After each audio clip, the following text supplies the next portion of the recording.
ध्यान क्या है? चांग चिंग के संबंध में कहा जाता है,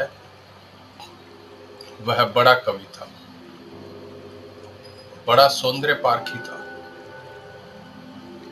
कहते हैं चीन में उस जैसा सौंदर्य का दार्शनिक नहीं हुआ। उसने जैसे सौंदर्य शास्त्र पर, एस्थेटिक्स पर बहुमूल्य ग्रंथ लिखे हैं, किसी और ने नहीं लिखे। वह जैसे उन पुराने दिनों का क्रेशो था। 20 साल तक वह ग्रंथों में डूबा रहा। सौंदर्य क्या है, इसकी तलाश करता रहा। एक रात, आधी रात, किताबों में डूबा डूबा उठा, विंडो का पर्दा सरकाया, बाहर झांका, पूरा चांद आकाश में था। चिनार के ऊंचे ऊंचे दरख्त जैसे ध्यानस्थ खड़े थे। मंद समीर बहती थी और समीर पर चढ़कर फूलों की गंध उसके नासापुटों तक आई। कोई एक पक्षी, जल पक्षी जोर से चीखा और उस जल पक्षी की चीख में कुछ घटित हुआ, कुछ घट गया। चांग चिंग अपने आप से जैसे बोला, how mistaken I was, how mistaken I was. Raise the screen and see the world. कैसे मैं भूल से भरा था, कितनी भूल में था। पर्दा उठाओ और जगत को देखो। 20 साल किताबों में उस सौंदर्य का पता न चला। पर्दा हटाया और सौंदर्य सामने खड़ा था, साक्षात। तुम पूछते हो ध्यान क्या है? ध्यान पर्दा हटाने की कला है, और यह पर्दा बाहर नहीं है। यह पर्दा तुम्हारे भीतर पड़ा है, तुम्हारे अंतस्थल पर पड़ा है। ध्यान है पर्दा हटाना, और पर्दा बुना है विचारों ने।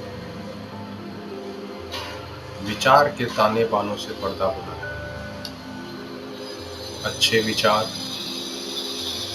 बुरे विचार, इनके ताने बानों से पर्दा बुना है। जैसे जैसे तुम विचारों के पार झांकने लगो या विचारों को ठहराने में सफल हो जाओ, या विचारों को हटाने में सफल हो जाओ, वैसे ही ध्यान घट जाएगा। निर्विचार दशा का नाम ध्यान है। ध्यान का अर्थ है ऐसी कोई संधि, भीतर जब तुम तो हो, जगत तो है, और दोनों के बीच में विचार का पर्दा नहीं। कभी सूरज को उगते देखकर, कभी पूरे चांद को देखकर, कभी इन शांत वृक्षों को देखकर, कभी गुलमोहर के फूलों पर ध्यान करते हुए। तुम हो गुलमोहर है, सजा दुल्हन की तरह, और बीच में कोई विचार नहीं है। इतना भी विचार नहीं कि यह गुलमोहर का वृक्ष है, इतना भी विचार नहीं कि फूल सुंदर है, ये भी विचार नहीं, शब्द उठ ही नहीं रहे हैं, आवाक,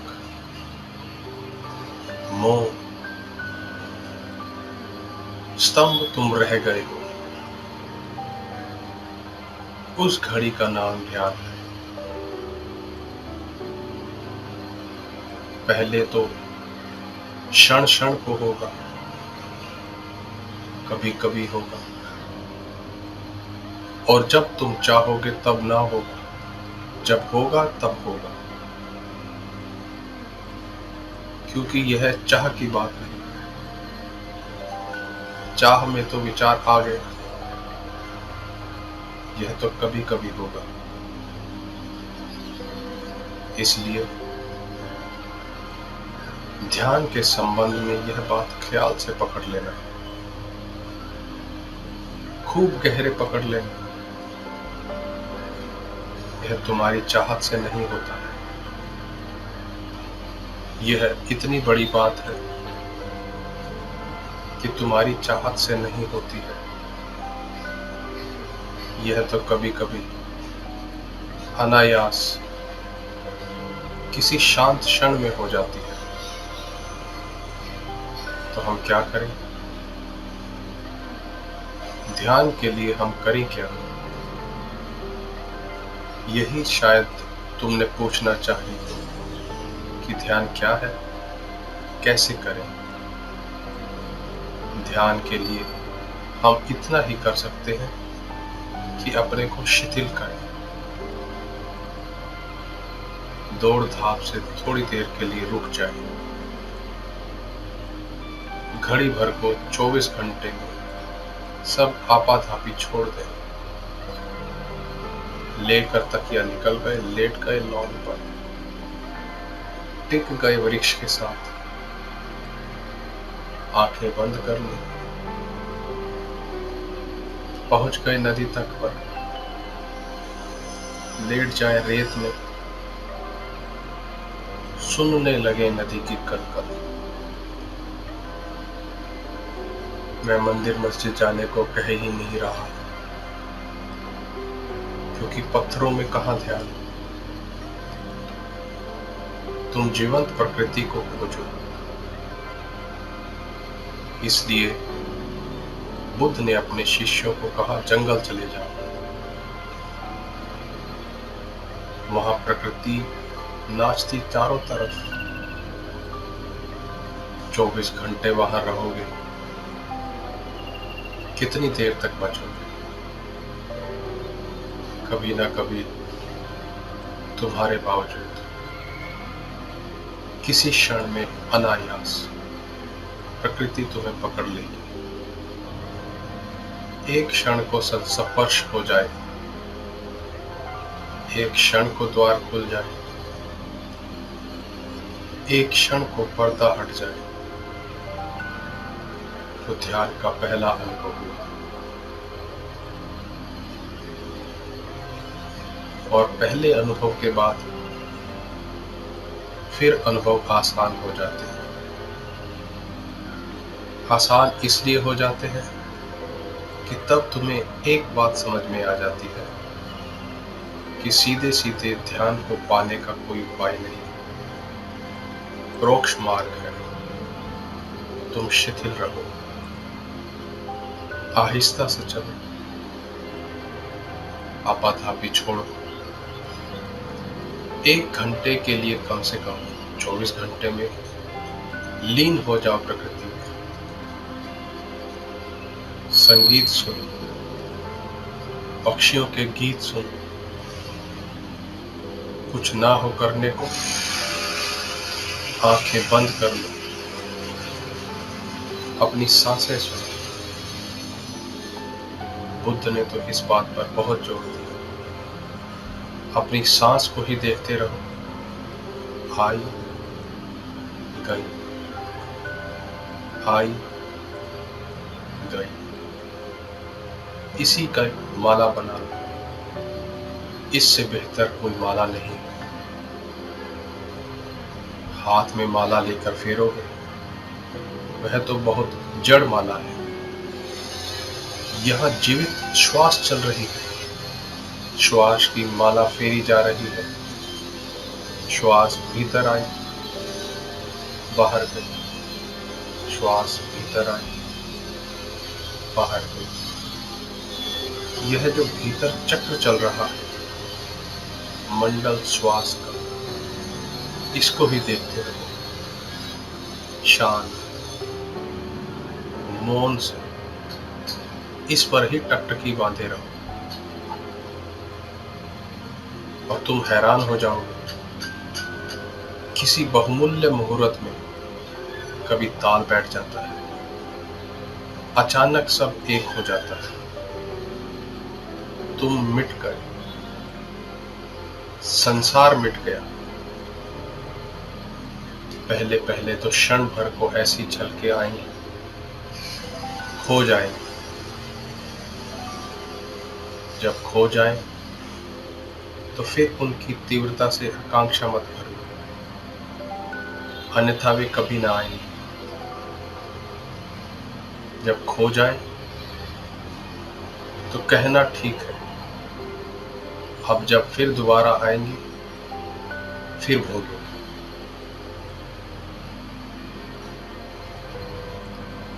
मगर उनके आने के लिए द्वार दरवाजे खुले रखना।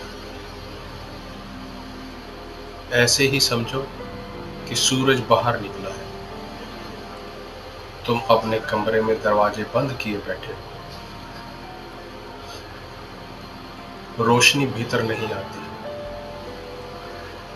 अब सूरज को कोई गठर में बांधकर भीतर लाने का उपाय भी तो नहीं है। सूरज की किरणों को कोई गाय बैल जैसे हाँककर भीतर लाने का उपाय भी तो नहीं है। क्या करोगे? दरवाजा खोल दो। सूरज की किरणें अपने से भीतर आ जाती हैं। कभी कभी रात होगी और नहीं आएगी क्योंकि सूरज नहीं। कभी कभी दिन होगा और आएंगी क्योंकि सूरज है। कभी कभी दिन में भी होगा, बादल घिरे होंगे और नहीं आएंगे क्योंकि सूरज बादलों से ढका है। मगर कभी कभी मौके मिलेंगे जब दिन है, बादल भी नहीं है, सूरज प्रकट है, तो किरणें भीतर आएंगी। तुम ज्यादा से ज्यादा बाधा ना दो, बस इतना ही काफी है। मेरी बात को ख्याल में ले लेना। ध्यान को सीधा सीधा नहीं किया जाता, बाधा ना दो। इसलिए मैं कहता हूँ, नाचो, गाओ। नाचने और गाने में तुम लीन हो जाओ। अचानक तुम पाओगे हवा के झोंके की तरह ध्यान आया, तुम्हें नहला गया, तुम्हारा रोआ रोआ पुलकित कर गया, ताजा कर गया। धीरे धीरे तुम समझने लगोगे इसका नाम ध्यान का कोई विज्ञान नहीं, कला है। धीरे धीरे तुम समझने लगोगे कि किन घड़ियों में ध्यान घटता है। उन घड़ियों में मैं कैसे अपने को खुला छोड़ दूं। जैसे ही तुम इतनी सी बात सीख गए, तुम्हारे हाथ में कुंजी आ गई। इसे इस तरह प्रयोग करो। कभी रात नींद खुल गई, बिस्तर पर पड़े हो, अनिद्रा के लिए परेशान मत हो। इस मौके को मत खो। यह शुभ घड़ी है। सारा जगत सोया है, पत्नी, बच्चे सब सोए हैं, तो मौका मिल गया है। बैठ जाओ अपने बिस्तर में, सुनो रात के सन्नाटे को। ये बोलते हुए झिंगुर, यह रात की चुप्पी, यह सारा जगत सोया हुआ, सारा कोलाहल बंद। जरा सुन लो इसे शांति से। यह शांति तुम्हारे भीतर भी शांति को झंकोरेगी। यह बाहर गूंजती हुई शांति तुम्हारे भीतर हृदय में भी गूंज पैदा करेगी, प्रतिध्वनि पैदा करेगी।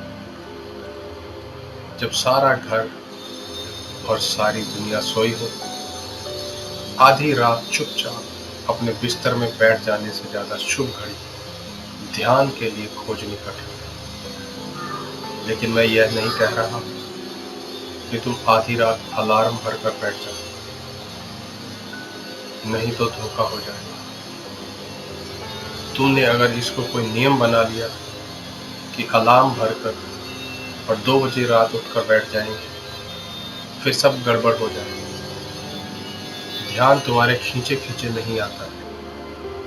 ध्यान इतना नाजुक होता है, तुम बुलाते हो तो संकोच से भर जाता है, आता ही नहीं।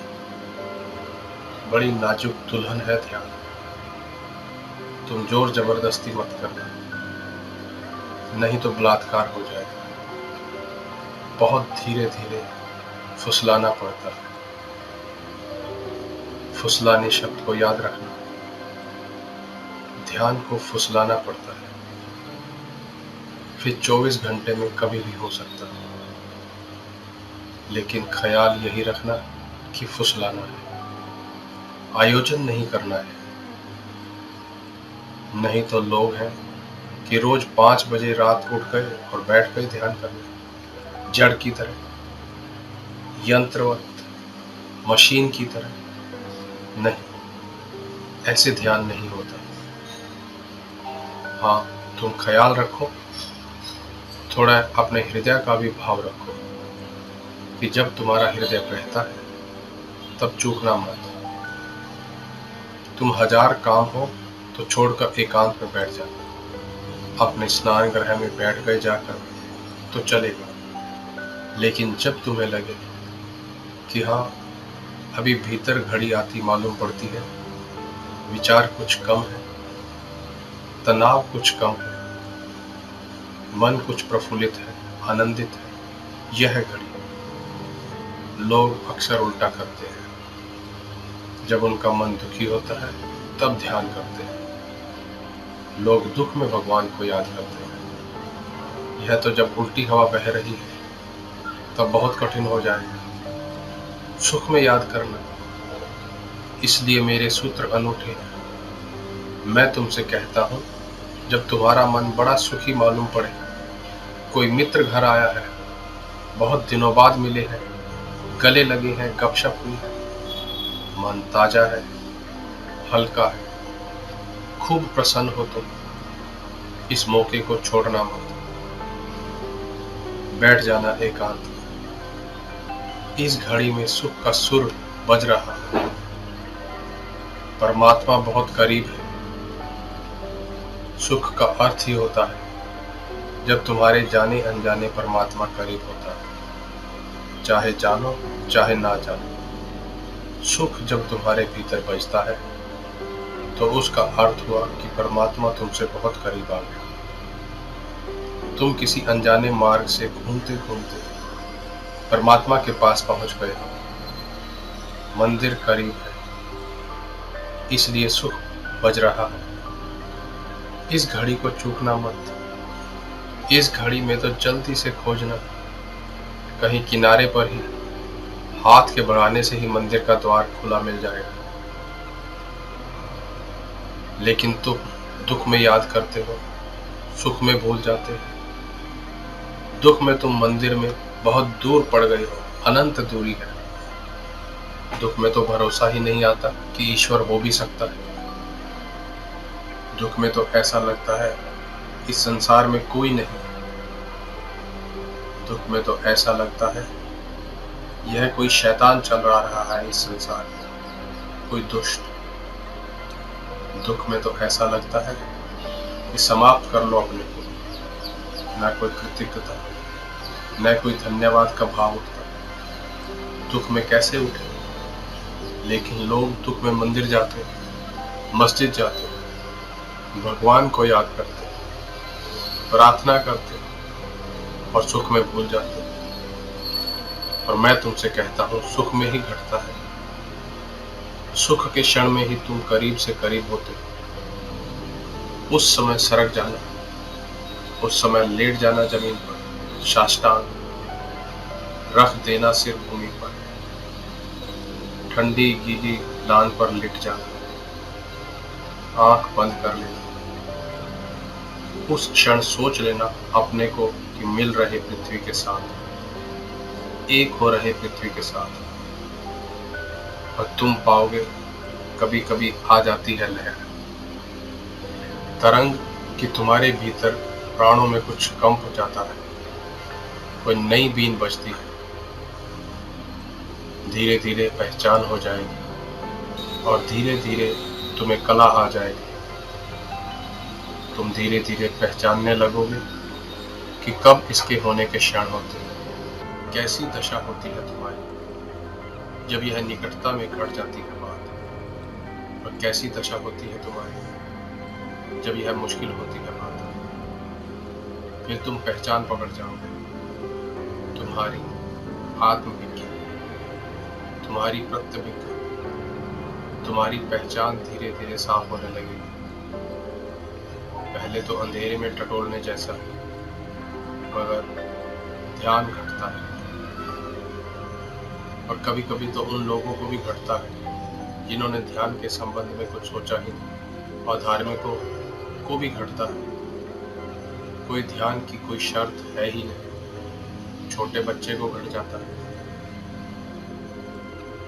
छोटे बच्चे को ज्यादा घट जाता है बजाय बड़ों के। एक तितली के पीछे भाग रहा है बच्चा, सुबह का सूरज निकला है, जा रहा है तितली के पीछे, सब भूल जाता है, तितली ही सब हो गई, उसे याद ही नहीं रहता, खुद भी तितली जैसे उड़ा जा रहा है। उस घड़ी ध्यान की झलक मिल जाती है। लोग जीवन भर याद करते हैं कि बचपन में बड़ा सुख था। किस सुख की याद है ये? क्या तुम सोचते हो बचपन में तुम्हारे पास बहुत धन था? नहीं था, जरा भी नहीं था। दो दो पैसे के लिए रोना पड़ता था, एक एक पैसे के लिए बाप और माँ के मोहताज होना पड़ता था। धन तो था ही नहीं, कोई बड़ा पद था, कहाँ से होता पद? सब तरह की झंझटें थी। स्कूल कारागृह था, जहाँ रोज रोज बांध कर भेज दिए जाते थे, जहाँ बैठे बैठे सिवाय परेशान होते थे और कुछ समझ में न पड़ता था, और हर कोई दबा देता था, बल भी नहीं था, और एक छाती पे सवार था। तो बचपन में कैसा सुख था? न धन था, न पद था, न प्रतिष्ठा थी, न कोई सम्मान देता था। सुख हो कैसे सकता था? सुख कुछ और ही था। तितलियों के पीछे भागने में ध्यान की किरण उतर आई थी। सागर के किनारे शंख सीप बीनने में परम आनंद का क्षण उतरा था। कंकड़ पत्थर बीन लाए थे और समझे थे कि हीरे ले आए, और किस चाल से मस्त होकर आए थे। कुछ भी ना था हाथ में, लेकिन कुछ ध्यान की सुविधा थी। मेरे देखे बचपन में ध्यान के अतिरिक्त और कोई सुख नहीं। तुम भूल गए, तुम्हें इतना ही भर याद रहा कि बड़ा सुख था। अगर तुमसे कोई पूछे कि बताओ क्या क्या सुख था, तो तुम मुश्किल में पड़ जाओगे। और ध्यान की तो तुम्हें याद ही नहीं। ध्यान शब्द ही अपरिचित हो गया। बच्चे को ऐसा पता भी नहीं था कि यह ध्यान है। पर पता होने से क्या होता है? तुम्हें पता हो कि सोना है या नहीं, इससे क्या होता है? सोना सोना है। जैसे जैसे तुम बड़े होते गए, वैसे वैसे ध्यान छूटता गया, क्योंकि तुम विचारों में ज्यादा पड़ते गए। विचार का शिक्षण दिया गया। स्कूल, कॉलेज, यूनिवर्सिटी सब विचार सिखाते हैं। अभी तक मनुष्य जाति का ऐसा अभागापन है। कोई विश्वविद्यालय ध्यान नहीं सिखाता है, विचार सिखाते हैं। धीरे धीरे तुम विचार से भरते गए। चिंताएं चिंताएं, तुम चूक ही गए वे छोटे छोटे क्षण, जब पर्दा हट जाता था, अपने से हट जाता था। तुमने देखा बच्चे कैसे प्रमुदित मालूम होते हैं, छोटे छोटे बच्चे जिनके पास कुछ भी नहीं है, कोई कारण नहीं है प्रसन्न होने का, अकारण प्रसन्न है। वह अकारण प्रसन्नता ही ध्यान है। देखो एक छोटा बच्चा अपने झूले में पड़ा है, कुछ नहीं है चूसने को, अंगूठा चूस रहा है और कैसे प्रसन्न मालूम होता है। ऐसा प्रसन्न मालूम होता है कि सिकंदर भी ना रहा होगा प्रसन्न, अकबर और अशोक भी ना रहे होंगे ऐसे प्रसन्न, बड़े बड़े साम्राज्य के मालिक ऐसे प्रसन्न ना रहे होंगे। इसके पास कुछ भी नहीं है, या तो अपने हाथ का या पैर का अंगूठा डाले चूस रहा है, लेकिन कुछ घट रहा है। अभी पर्दा खुला ही है, अभी विचार उठते ही नहीं। यहूदियों में एक कथा है कि जब कोई बच्चा पैदा होता है तो देवता आते हैं और उस बच्चे के सिर पर हाथ फेरते हैं ताकि वह भूल जाए उस सुख को, जो सुख परमात्मा के घर उसने जाना था। नहीं तो जिंदगी बड़ी कठिन हो जाएगी। दयावश ऐसा करते हैं, नहीं तो जिंदगी बड़ी कठिन हो जाएगी। अगर वह सुख याद रहे तो बड़ी कठिन हो जाएगी दुनिया। तुम फिर कुछ भी करो व्यर्थ मालूम पड़ेगा। धन कमाओ, पद कमाओ, सुंदर से सुंदर पत्नी और पति ले आओ, अच्छे से अच्छे बच्चे हो, बड़ा मकान, कार, कुछ भी सार ना मालूम पड़े। अगर वह सुख याद रहे तो युवती कथा कहती है कि एक देवता उतरता है करुणावश और हर बच्चे के माथे पर सिर्फ हाथ फेर देता है। उस हाथ के फेरते ही पर्दा बंद हो जाता है, उसे भूल जाता है परमात्मा, सुख भूल गया। फिर यह जीवन के दुखों में ही सोचने लगता है सुख होगा। उस पर्दे को फिर से खोलना है जो देवताओं ने बंद कर दिया है। मुझे तो नहीं लगता कि कोई देवता बंद करते हैं। देवता ऐसी मूर्खता नहीं कर सकते, लेकिन समाज बंद कर देता है। शायद कहानी उसी की सूचना दे रही है। माँ बाप, परिवार, समाज, स्कूल बंद कर देते हैं, पर्दे को डाल देते हैं। ऐसे डाल देते हैं कि तुम भूल ही जाते हो कि यहाँ द्वार है। तुम समझने लगते हो दीवार है।